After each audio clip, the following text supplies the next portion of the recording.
Hi, I'm Alexandra, And I'm Sarah, and you're listening to One Step Ahead. a podcast where we pretend to be your wise big sisters as we share insights about growing up, finding yourself, and designing a career path you'll love to follow. On today's episode, we discuss scholarships, loans, and how to decide whether or not the honors program at your school is right for you. Good morning. Good morning, Sarah. How are you? I'm good. How are you? I'm good. I'm excited for the day. Woo! Okay. Let's get into it. Oh my gosh, that was weird. Sorry, guys. I'm not sorry.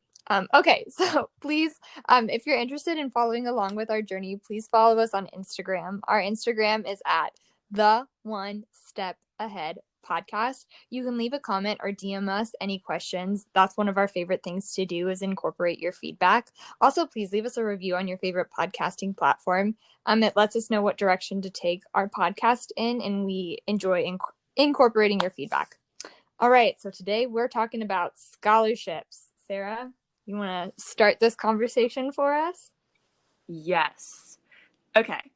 So I feel like for this, I was definitely very lucky with the scholarship process just because my high school is very involved and like our guidance counselors were very involved in the process and like making sure that we applied to scholarships like for our universities as well as through our high school.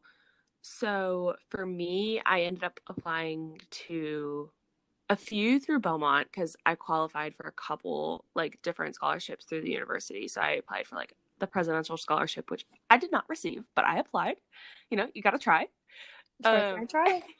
And then through my high school, I applied for like a ton. We had like a whole list of different ones that you like could see if you were qualified for. Like literally, no matter what you were majoring in, there was a scholarship for it. And like if you were involved in certain like programs in our town when you were little, you applied for those. And if you were like involved in certain groups at the high school, you could apply for those. And there was just like a ton to pick from. And I know that's not true for everybody, but like even if your high school doesn't have something like that, there is like outside scholarships that you can also apply to. You just kind of need to whittle down your like list of what you qualify for. And then from that, I created like a sheet with deadlines, the same way that I did all of my college applications, where I like created a sheet with deadlines and then wrote essays. These were all like essay based and typically had an accompanying form. And then after I filled out like the form in the essay, and like, of course, I had like friends edit it because that's like really important. You don't want to just like write something and turn it in right away, like work in advance, have people edit it, have people look over it. All of mine had to be turned in like paper copies. So I actually got like a ton of like manila envelopes, like those massive ones, you know, and like put them all in there. And that's how I like organized them and got them either sent, like if they had to be mailed, then I had them mailed like that, or had them like delivered to the office of where they needed to go. And that's how I kept everything kind of all organized, and they were all labeled, and it was very satisfying to like turn everything in.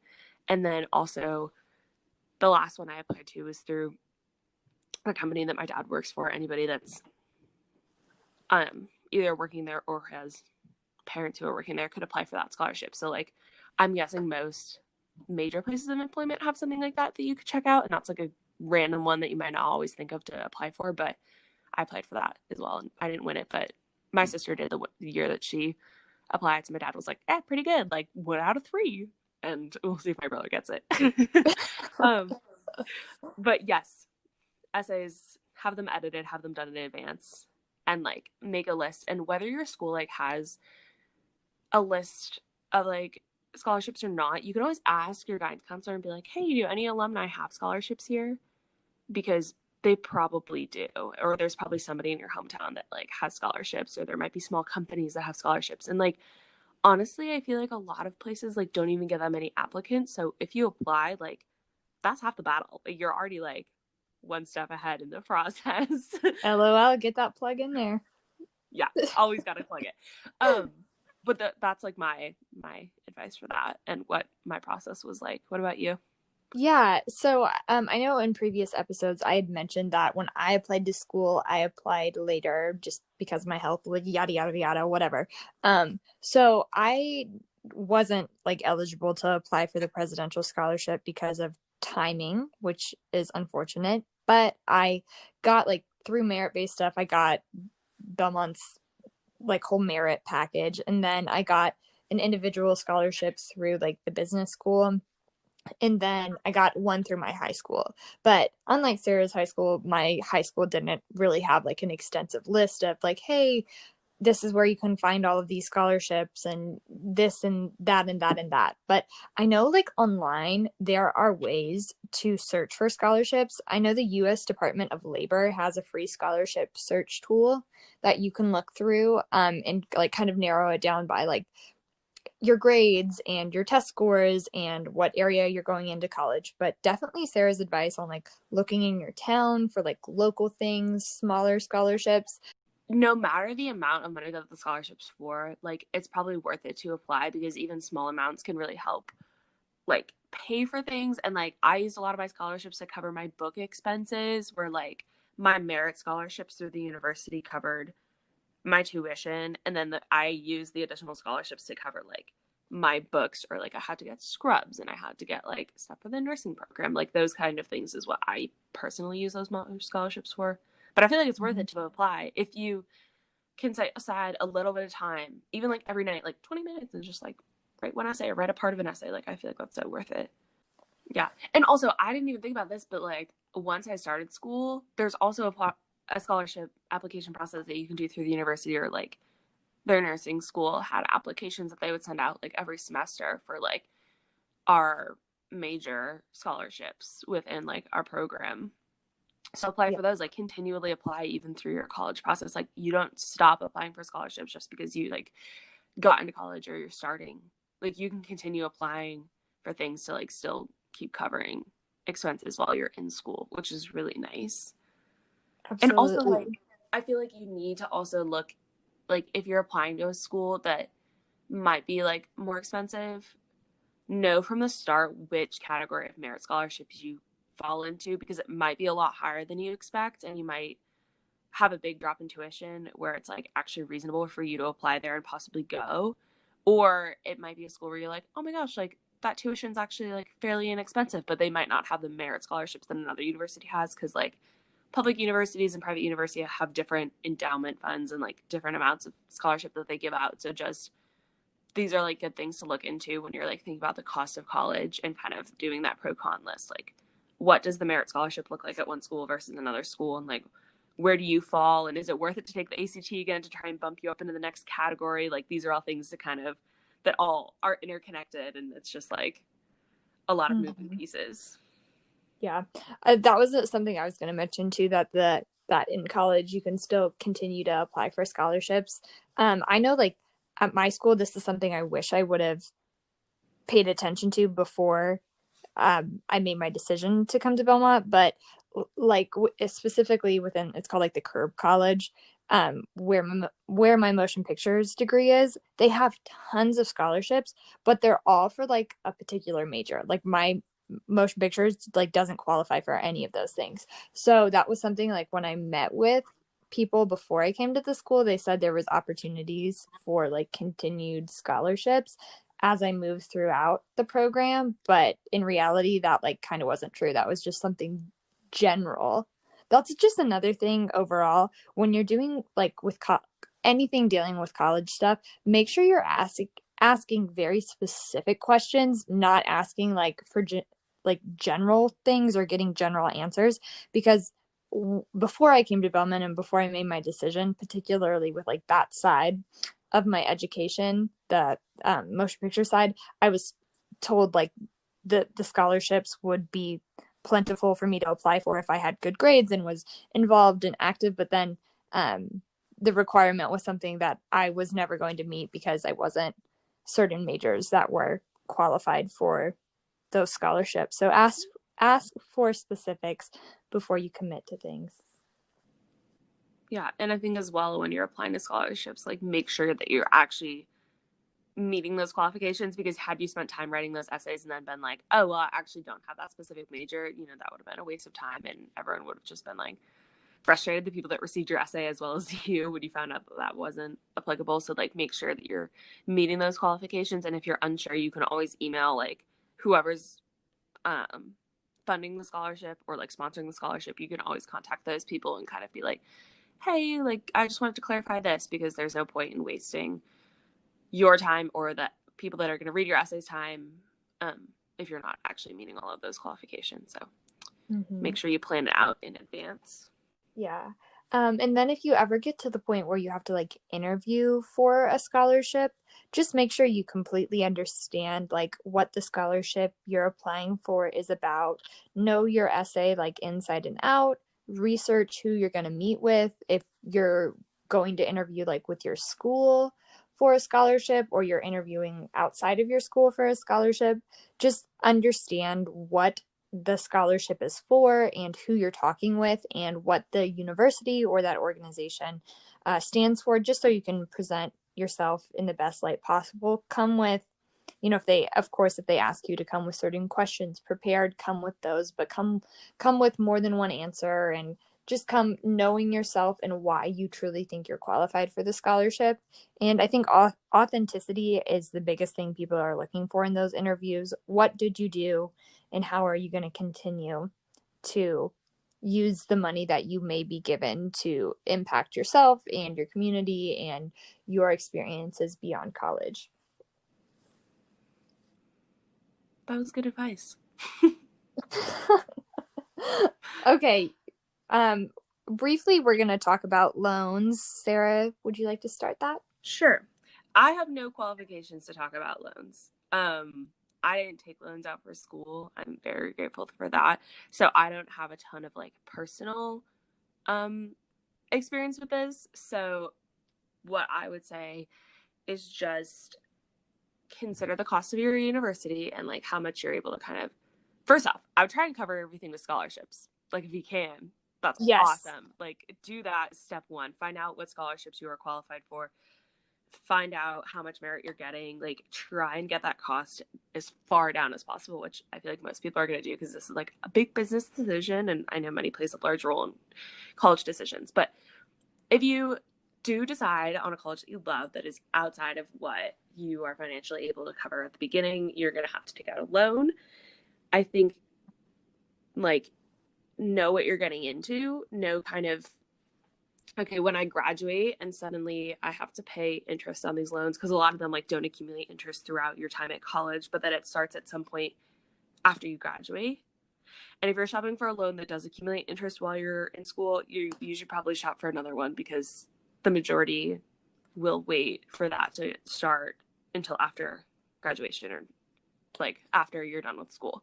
So look at what that final cost is going to be, and what does interest look like for it, and what is like the payment that you're going to have to make in the future in order to like pay off that loan or to keep up with that loan.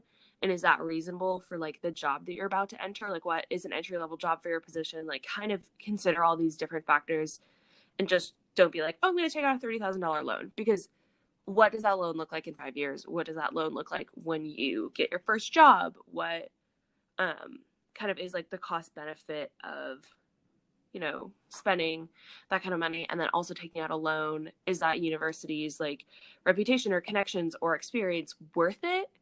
And those are all things that I think is a good conversation to have with parents and guidance counselors, and just like think about yourself and obviously make that final decision. But those are my little 2 cents on the topic.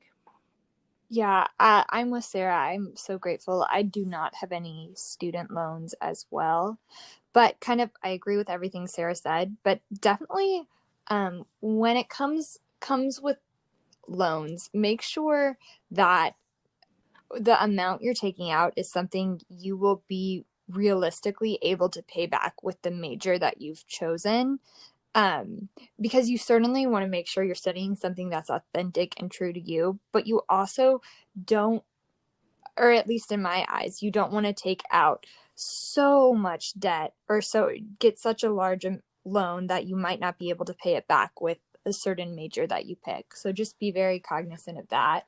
I know when I had friends, or my friends who have loans, how they kind of found which loan was right for them. A lot of them use NerdWallet online, And they were able to compare like lenders, and then NerdWallet like had ratings for them to see which one was the best for like their financial situation. But you want to look at like your fixed APR and then the variable APR. Um, Make sure that is something that you understand. There's lots of information online about the difference between fixed APRs and variable APRs. Also, you want to make sure, like some of them don't disclose what minimum credit score you need. Like I think, for example, like Sally Mae, I don't think they require a certain credit score, but I know other loans or student loans do require a minimum credit score, so that's important to check out. But as Sarah said, rates change while you are in school, so make sure you're following up with like your loan provider and just seeing if you're continuing to get the best deal. Okay, so biggest takeaway from this, I think this is all things that are interconnected from like this episode and last episode with the ACT and now going into scholarships. And depending on how much scholarships you get, that goes into how big of a loan you have to take out.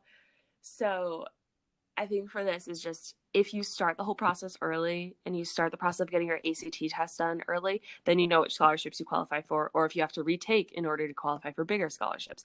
And then the sooner you get your scholarships done, the sooner you can get your loans figured out. So this is just, if you're going to start the process early, that's like, yes, do it early so you can get all these things figured out, because it's going to be stressful. Like, it will be stressful, and it's like scary to figure all this stuff out, and it seems like really big and like, oh my gosh, this is like the end of the world. But it's going to seem a lot easier if you start early and then you do these like bite-sized pieces over a long period of time, and you're less stressed out and your parents are less stressed out and the school is like not getting stress emails from you, and it's just going to be an easier process. Mm-hmm. I guess that made me think of something too. Throughout your time in school as well, make sure if you are needing financial assistance, you're talking with the financial aid office and continuing to ask like what the school can do to help you pay for your education. But going off that, I would say my like action step is similar to Sarah's, being prepped and planned. That is the best thing you can do with all of this. I would say make sure too, you're really comparing things. Like if you're taking out a loan, really make sure you're reading the contract and not just signing it. Are you going to be signing it just as yourself, as a student, or are you going to have a co-signer? Is your parent going to take out a loan for you? All of those things are important to know. So I would say make your plan, and then compare. And then when you choose to take out a loan or scholarship or whatever, just make sure you really know what you're signing and what you really know what you're agreeing to. Because that's another thing I'm just remembering we didn't talk about with scholarships. Some scholarships require you to maintain certain grades or certain levels of service throughout your time in college. So make sure you know if there are any like factors you have to continue to meet while you have that scholarship, so you can plan to make sure you're able to continue to meet those things while you're in school. Yeah, also you made me think of something else. This just like a small story. My freshman year, I'd love to hear. my freshman year roommate, actually, we met at like one of our accepted students days, and she was like, I'm not sure if I'm going here or this like university that's like close to her home and like was an in-state school and in-state tuition. But she was like, oh my gosh, it's just like, I love Belmont so much, but it's just like slightly out of my budget, and I just like don't know if I should take out this like big loan or if I should go to the state school that I just like don't love as much, and was kind of like grappling with that. So she actually rolled in to the financial aid office and explained like her story and why she wanted to go to Belmont so bad. It was like, is there anything y'all can do? And they were like, like we can give you like a little bit more scholarship for it. And she was like, oh my gosh, like thank you. And then ended up going back home and having this conversation with her family, and they were like, that's just like, that's still not enough. And she was like really upset about not being able to go, and she was kind of like making this decision to go to the state school. And then her older sister actually called like Belmont's financial aid office and was like, she wants to go like so bad to this school, and like she would be such a good fit here, and she's just like so passionate about it, and like money's the only thing like standing in the way, and like kind of re-explained their story and how they grew up, and just like kind of how she's had to like persevere through a lot of things to like get to this point. And the school gave her an extra like $10,000, and she is on like a massive scholarship at school, and like has like decreased her cost and the loan that she had to take out majorly, just because she called and asked, because her sister like, and just like went to the financial aid office and was like, you know, we just like, we love the school so much and we want to be here, but it's just like not financially possible. And I think the school like saw that and was like, this girl clearly wants to be here, and if she gets the opportunity to be here, she's going to make the most of it. And they saw that, and she kind of saw that initiative, I'm sure, and made, you know, that decision to make it possible for her to go to the school. So don't be afraid to ask. That is such a sweet story. I know, and I was like, I'm so glad you ended up here, because we had to be roommates and we're like still friends and just good stuff. And I was like, that's so awesome that you actually asked. And I know like people from my hometown who also, like, somebody's mom was like, my kid really wants to go to her school and play hockey and we just can't afford it, like what can you do? And they're like, okay, we'll make it possible. Like, what, you know, what is your max amount that you can like afford to get him here? And they made it that price, and now he's at that school. And I think sometimes just taking that extra step to ask is what the school wants to see, because there is money to be like given out if they see fit. And I think like if you are willing to kind of put yourself up on the line and be like, it's not going to work unless this happens, and is there any way you can make this happen, or is there a work study that we can do? We didn't even talk about work studies, but that's like a whole other thing in school. But just like there are ways to make it possible, and don't be afraid to ask, and like be vulnerable with that conversation, I think is a really important thing to think about. Also, once you like start school, if something happens, that's also another conversation you can have with the financial aid office, if you can like work anything out with them. And, you know, don't be afraid to get to know those people and go to that office or give them a call. Yeah, actually, one of my business scholarships, that's how I got it too. I was, I can't remember if it was an accepted students day. It probably was. I think it was. It was one of the days where I was at Belmont.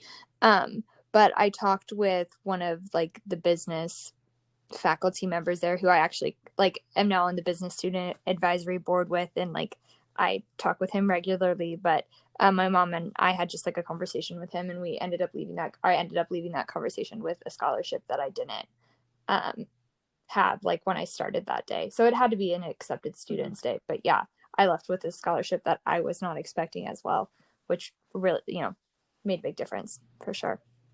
Yeah, don't be afraid to ask and put yourself out there. I think like I would have never thought to be like, oh, I can go and like call the financial aid office and be like, give me more money. But like, obviously don't say it like that, but you can. Like, you could do that. I would have never thought, but obviously other people have, and been successful. I know. Oh my gosh. Yeah. Good thoughts for grad school. That's all I'm saying true. Right now. I'm like, I'm logging all this. I'm saying, okay, I know.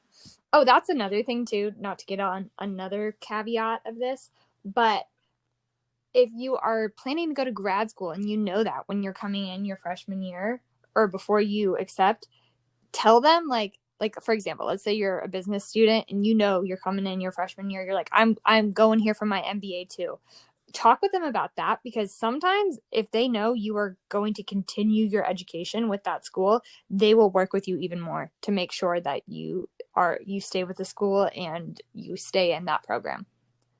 So that's another side note. I don't have any experience with that, but I know of someone who has kind of worked out a little bit of a deal because of that. Okay, so honors college versus doing like the traditional or the regular path at your school. This is something clearly you need to pay attention to before you actually commit to a university. I know at Belmont there was a separate application we filled out to be a part of the honors college, and we were notified before we accepted, or before you had to accept Belmont, that we were in the honors college. Tying this in with like scholarships, also really pay attention to this. Does the honors college or honors program offer any scholarships?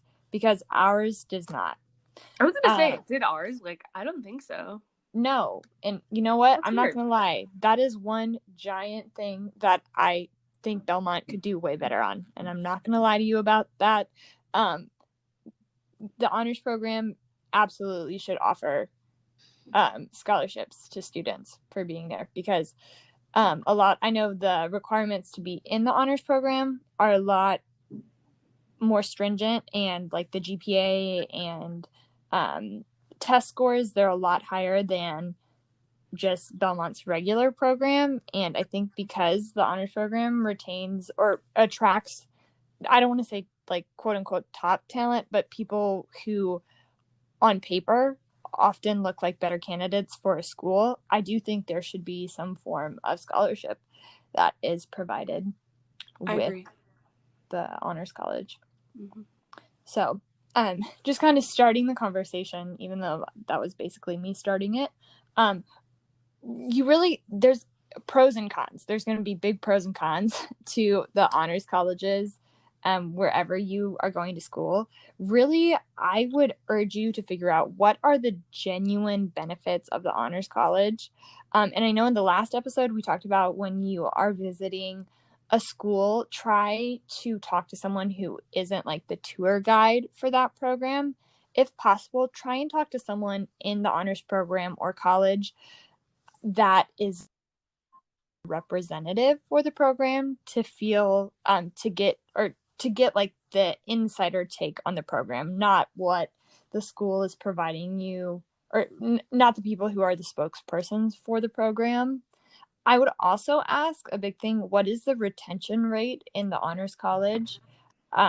Like, are 75% of the kids still in it their sophomore year? What is that rate, and what is the reason people are dropping? Like, is it a program that cuts people every year, or people aren't staying up to like the standards needed to be in the honors college, or were they just choosing to drop out? I would look at all of those things for sure. Also too, like in high school, this was something that is way different than at least our school. I think this is different for all colleges, but in high school, if you were in like an honors class or an AP class, often they were weighted. So your GPA, you got like a GPA bump. I know in college that's not the case for us. And often our honors classes are far harder than like the traditional like Belcore at our school, or far more time consuming. So that is something to be like super aware of as well. I know like our honors college, you can save hours or like credits, but just weigh whether or not saving credits will actually like save you time in terms of how long you're studying for things or the work you have to put into the program. Yeah, definitely look at GPAs at the different schools, because I know I have a couple of friends who are in honors programs at their universities who do have weighted GPAs, which seems a little funky, where like we did the same What? thing and then they'll graduate with a higher GPA just because that's the way that their school weighted them, and that's a little weird, but Oh, my something heart's to look hurt at. over that. I know. Oh my gosh. I know. Oh my gosh. I Sorry, know. continue. Just like, yes, look at the other benefits, because our university, like honor students used to have priority registration, which is definitely like, since registration looks a little bit like the Hunger Games sometimes, that is a huge Yeah. benefit. That benefit was somehow revoked at some point, and that caused some tension in the program that I did not know entering it. That had I taken Alexandra's advice and talked to a student who is currently in the program, we probably would have been told that and heard a little bit from the students about like, what was going on, why that decision was made, and the way that they kind of responded to the students' pushback about it. There was definitely like, seemed to be maybe a larger issue than I knew of at the time with that. And just also like look at how your major fits in with the honors curriculum. Because if you are on like a nursing or a medical track, or something that's very much like cut and dry, like you have to take these courses at this time, does it fit with the honors program? Because our school transitioned to a program where now students are not required to, but are encouraged to study abroad a semester their sophomore year. And when we actually, we had a meeting with like faculty about this, and just like, I was like, okay, what does that look like for nursing students who can't do that, who can't go abroad? is that an opportunity that they will now miss, or does that somehow work with their program, or are they going to kind of combine those two, or what does that look like? So if there are specific course requirements that are at the honors college, how does that mesh together with your major, and is it going to work well, or is it literally just going to be like you on the struggle bus for 4 years because like you have to complete this honor college because you're too far in?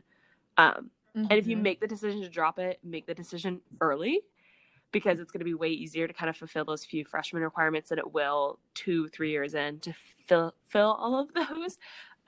Because I think a lot of students dropped our program. We didn't have a great retention rate, and I think that's why we're like kind of bringing that up. But look into it. If you're kind of have that gut feeling that you want to drop it, get it done early, make that decision, and commit either way, and it's going to make your life a lot easier when you're planning and scheduling classes.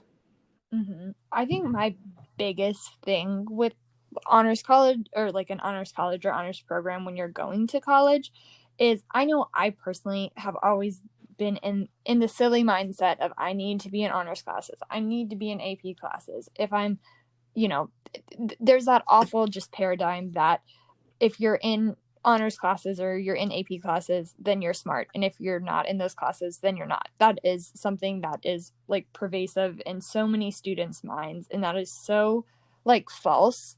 And I wish I would have really thought about that before I went to college, because I won't lie, like I don't think I wouldn't have gone to Belmont if I didn't get into the honors program. Same. That was like my deciding factor, which is Me so too. bad. I know. That is something like looking at it now in the experience that I've had in the honors program, and I'm not saying all of it has been like terrible or anything, but the honors program has not been the factor that has made me enjoy my time in college. And that was such a large portion of how I decided where to go to school.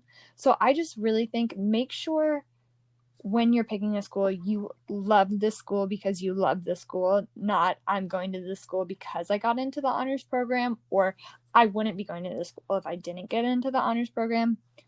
Pay attention to that. And also just forget about the honors college aspect of things. Like, you can still be an honors student without being in the honors college. This did not even cross my mind at all when I went into college. You can still graduate, of course, with like the top cum laude stuff without being in honors college, and you can be in honors societies. You're going to have opportunities to be in honors, like be recognized for your grades and your achievements outside of being in your school's like set honors program or honors college. So I'm not trying to talk about honors college in such like a negative light, because there are lots of benefits to many honors programs. Just be really aware, like what are those benefits? What are the concrete benefits that you're getting from the program? And then really make sure you understand that before you commit to being in that program. I think That's what I would say. yeah, I for sure am like on the same page, but I just like also wanted to highlight some of the things that I have enjoyed about our program, because we did have a couple like we're like, oh, we didn't like this, but like what did I Yeah, actually sorry. really, really like about it? Well, number one, this podcast wouldn't exist without it. That's so Alexandra and I true. wouldn't be friends without it. Like I Correct. feel like we had a really great community throughout it, and like we've taken some really goofy classes that have been enjoyable and have like provided opportunities beyond like my major, which I'm so thankful for. It's been a way to have like some really big conversations in classes. I just remember like being in our world religions class and just having like some really big conversations that I don't know would have taken place necessarily at the same caliber in a traditional course. And I I think like if you have been in like honors and AP classes your whole life, and suddenly you're thrown into a university that also has like an honors program, and you meet those kids that are also like extremely high achieving and who are really motivated about schoolwork and who like want to work on projects and be successful, it is really nice to have. I know that like no matter who I'm partnered with in an honors course, like it's going to be good. They're going to be like a good student. They're going to be somebody who wants to work hard, which I've definitely like appreciated having those people around me and just like always motivating me to be better, because I'm like, you guys are high achieving. I want to be high achieving. I want to be successful too. Like everyone's extremely motivated to be successful, which I love. And we've also had like some really great professors who I think like have gotten to know us really well. I know like we have taken a couple of courses, not necessarily at the same time, but our like one course, our professor like literally like made like an app and a whole program, and like I loved her class so much. I just like really enjoyed her, and I don't know that would have happened, or I would have gotten to be involved in some of the things that I've gotten to be involved in without the honors program. And there's definitely like a space for community also, and mentorship, and just like getting to know people outside of your major and getting to know people across a couple different grade levels, especially since our program is fairly small. I feel like I'm coming out of college with like knowing a lot of people through the honors program, and knowing a lot of people who I think will be extremely successful in the future, and who are just like good like students to have around you. And that's like something that I've really enjoyed. Yeah. No, I didn't want to talk like so negatively, but that's like my thoughts on this are just real concrete feelings that no one told me anything like that coming into college. And like, I can't stress that enough. Just like with the honors college and just the other pieces of advice we've shared, we're trying to share nuggets that people like won't tell you, on the surface. So yeah, I agree with Sarah. We've had the opportunity to do things that we certainly would not have had if we were in a traditional or on Belmont's traditional like liberal education path. So yes, I think just know the benefits of the program, and then once you know what the benefits are those benefits something that will benefit you personally? Like, are those skills that you think you need to develop? Because I know my experience in the honors program has been different than other friends who I have in the honors program. And some people absolutely love our school's honors program and are so enamored with the benefits that come with it, whereas I think my personality doesn't necessarily align perfectly with the honors program, and I think that's something that is okay to acknowledge. And that doesn't mean that now, like I'm in the program and I'm a senior, that doesn't mean I'm not giving my all to the program and trying my best to, be happy and satisfied with the courses and make friends and, all of that comes with it. Just I think being true to yourself. And if you have a feeling like, hey, this might not be the right thing for me, or hey, this is the perfect thing for me, follow it. And don't be scared of like the label of you're in the honors college or you're not in the honors college, because I know that was a factor when I chose Belmont. And then when I was considering dropping the program my freshman year, part of the reason I didn't drop was because of that stupid idea of being in the honors college. So just be aware of that and be true to yourself is the biggest advice I can give there. Yeah, I think like look at am I looking for a GPA boost? Is that why I'm in the honors program? Am I looking to push myself academically? Is that why I'm in the program? Am I looking for that priority registration? Or do I want to have like good relationships with professors and have a little bit like more like one-on-one time with them? Or am I looking for kind of like a community? Am I looking for like high achieving students to kind of get to know? Just know like what you're looking for in the program, what you are looking for in an honors program, and will your schools satisfy those things? Because I think like that is going to make or break like your experience with it. And I think the students that came in and were like, oh, I just want like the name of like the honors program, and which is like, that's completely fine, that's completely valid, and like I'm looking to push myself academically. Like, did our schools fulfill all of those things? I don't know.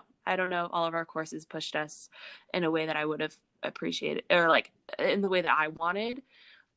Did it provide community? 100%. Was that what I was looking for coming in? No. But did that end up being what I appreciated? Yeah. So like, I think it's just, at the end of the day, like what is it going to do for you? What are you looking for? And like, it's completely fine if you're looking for a weighted GPA. That's like no shame in the game. Like, if that's what you want, that's what you want. Like, that's if you're looking to push yourself academically to have that kind of like numerical reward, that's completely fine. But make sure that your program is fulfilling that, or else you're going to walk away not being satisfied with that, I think. Mm-hmm. And also too, I know we're talking about this for a while, but this is applicable to just any program you're in at school. Like, is your major, are you feeling the same way about your major? You should be having these like big questions and thoughts. You should never just be like complacent with your program, because you got to remember at the end of the day, your school, you're paying your school. So if your education is not what you want it to be, then you are truly your biggest advocate. And I know there are things that we do, all of us do in our education, because we like have to do it, but really like you are the customer and you are paying for your education. Your education is setting you up. You're supposed to be learning skills and tools to help you become the best version of yourself in the workforce, whether you're an employee or you're an entrepreneur or whatever you choose to do. College is about accumulating skills and knowledge to help you be the best you can be upon graduation. So just be aware of that. And if something never doesn't feel right for you, know that like college isn't the only option too. And not that like we're addressing this right now, but just know that like, hey, if you need to step back and reevaluate, that's okay. And however that looks for you, that's completely fine. And I think a lot of people have similar feelings to how Sarah and I feel, regardless of where they go to school or what program they're in or not. And questioning your decisions is so normal in college. Did I make the right decision? Did I pick the right school? Am I in the right program? Am I in the right major? Just those are all normal. And being aware of that is important, and just continuing to question, or not question, I don't want to be like use that word, but continuing to be aware of your circumstances and your situations while you're in school is important for sure. Okay, so I would say my action step for this would be just plan, be aware, but ask to talk to people who are not the representatives that the school provides. Talk to people who are in the program, who aren't like student body president or like student council president for the honors college, or aren't the people who are giving the tour guides or the tours for the honors program. Just talk to people who are in it but aren't like choosing to represent the school or aren't part of the programs that represent the school. I'm not saying don't not talk to those people, because they have advice and they're gonna be the people who are super engaged in the program and can share one perspective, but you want multiple perspectives to make the best decision for yourself. Yeah, I think my biggest thing is before deciding, know what you're looking for in the program. Is it harder classes? Is it a special living and learning community? Is it, going abroad? Is it your GPA? Is it, that community? Is it being involved in different groups and clubs and whatever? What is kind of your reason for wanting to be in the honors program? And is the school that you're applying to and that you love outside of that, does their honors program fulfill those things? And if it doesn't, then maybe choose not to join it. And if it does, then go for it. Or, you can always apply for other schools and different things. And I just think like, know what you're looking for first. Don't kind of be like, oh, I guess this does fit it. Like, look, reading the list and be like, oh yeah, I guess I do want that. No, like know what you want and then look at it, I think is a better way. Like know what's true to you, what works for you, what is going to help you be the best that you can be, and then evaluate the university. Yeah, I completely agree. Okay, and to wrap up, Sarah, what's at the top of your stairs this week? I am trying to get organized for next semester this week. I need to get a planner so I can write out all my deadlines. With graduation approaching in T-minus 5 months. I don't even want to, which elicits a small amount of panic. There are a lot of things that need to get done. This podcast being one of them. Needs to be organized. Correct. I need to keep accountable for this. And then also just like job applications, and that whole process is starting soon, and I need to start getting that organized and outlined and get dates written down, because as much as I've like preached on this podcast, like working ahead, I actually need to like suck it up and do it myself. So that is what I'm hoping to get done this week. And I hope next week we can check in to see if I actually got it done. And if not, you will call me out for it. Yes, I personally will. I will personally call you out in our own conversations, but also on the podcast. So be prepped for that. Okay. Okay. At the top of my stairs this week, I guess I would say that I have done a lot of the planning, and I kind of know the steps I need to take to get there, but sometimes there's hesitation in taking that first step for whatever reason, whether it's because you're hesitant of like the outcome, or you just know the amount of work that it's going to take to get there. That is something I can struggle with. So I have a few things that I really need to take the first big step on to get the ball rolling. And that is something I will absolutely do this week. I need to do that for at least one particular category. Another thing I know I like literally have to do is one of my film classes, I'm writing like a full movie next semester in 90 days, which like, that's so much work, like on top of all my other classes. So I need to make sure that I have like my top few ideas solidified, and then have like a plan in place for how I'm going to accomplish writing a full movie in 90 days on top of all my classes. So yeah, that's that for me. Yeah, honestly, good luck with that. Yeah, I can't. Oh my gosh, it's gonna be intense. Couldn't be me. And it's kind of funny that we're like very much like opposites this week. Where like you're normally the person to like take all the action and you're not doing it, and I'm such a planner and I'm not doing it, and we're just really like avoiding things. But you know, that's what it is. I know. Okay, like, Christmas is over. It's just like that time. I know. It's like the sleepy holiday season. So it's okay if you don't have like a major goal you're working towards every week. Even if you have major life goals, like taking a week off is not gonna like mess it up. So just know it's okay to like relax and have a little bit of chill time too. It's easy to get sucked into the hustle culture. I know I do. I'm like, I need to be productive. I need to have output. Nah, nah, nah, nah, nah, nah, nah, nah. I want to work towards my goals. Yeah, la, la, la, la. I do dumb stuff, like, or not dumb stuff, but like I get in that mode where I'm like, I cannot relax. I should be working on emails while I'm watching this movie. Like, don't fall into that all the time. Yeah. But okay. Well, thank you guys so much for listening to us. We so appreciate it. Today's episode was definitely real and information we totally wish we would have known before we started school. But if you want to continue following us on this journey, please follow us on Instagram. Our Instagram is at the One Step Ahead Podcast. If you'd like to leave us a review on your favorite podcasting platform, again, we'd so appreciate that. Please DM us or leave us comments on our photos. It helps us kind of get your feedback. We've gotten a handful of DMs so far. I think we've gotten one comment. So we are moving up in the world, and we are excited to continue this journey with you guys. Thank you so very much for listening. We will see you guys next week. See ya. Bye, guys.